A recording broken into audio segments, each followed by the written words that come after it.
thing to heal. We have to be able to produce and transmit neurotransmitters. We have to have a well-functioning immune system, vascular system that has proper flow. We have to be able to produce and use energy and have a strong barrier system. Those are all the things that we need. Now we're going to take a break before we start talking about all those different systems.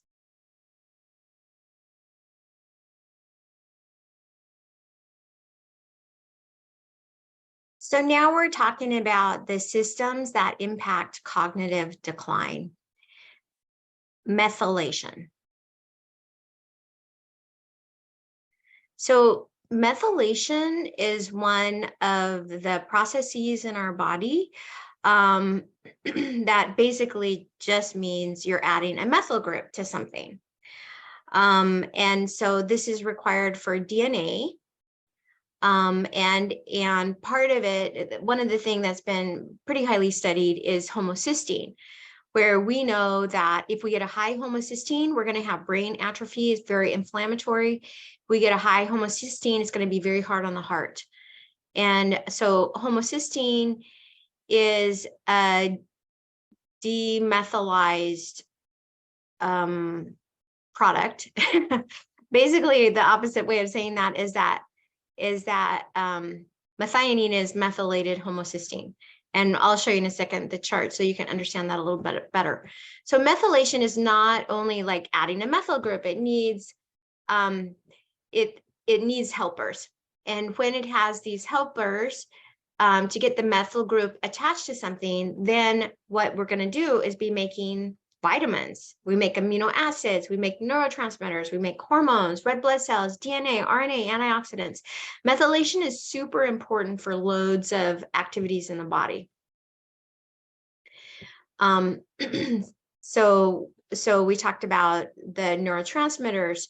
So melatonin is a byproduct of serotonin, glutathione, part of the transsulfuration pathway, coenzyme Q10, important for heart, some amino acids, and then phosphatidylcholine, which is part of the methylation pathway. The choline is, and then choline, acetylcholine, the neurotransmitter has that, and then also related to making the myelination, the myelin sheath around the nerves.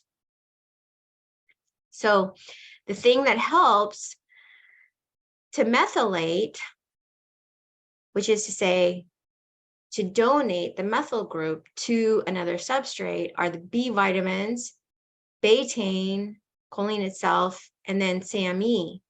These are the things.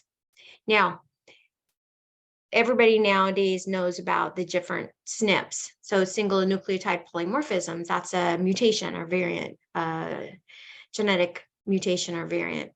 And so the one that people talk about the most probably is the MTHFR.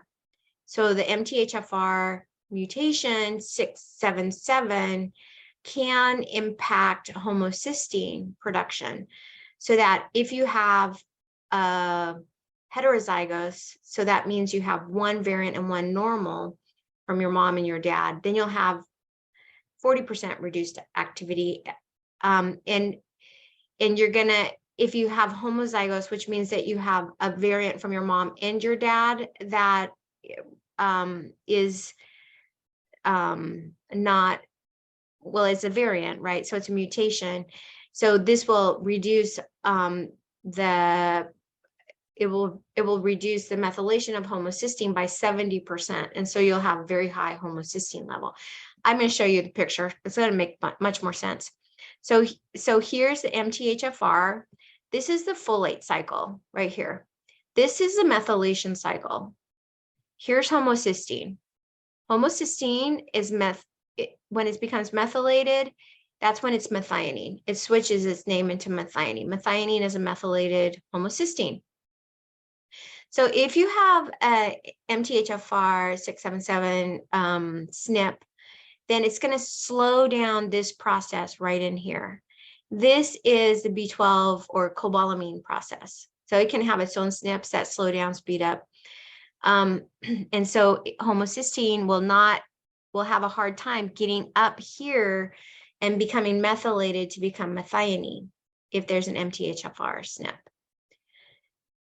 Homocysteine can take this other route up this way.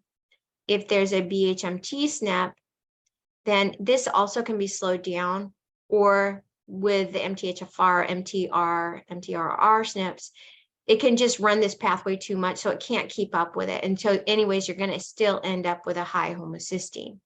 And that's going to lead to brain atrophy and to cardiac problems. That's how methylation plays into it in part.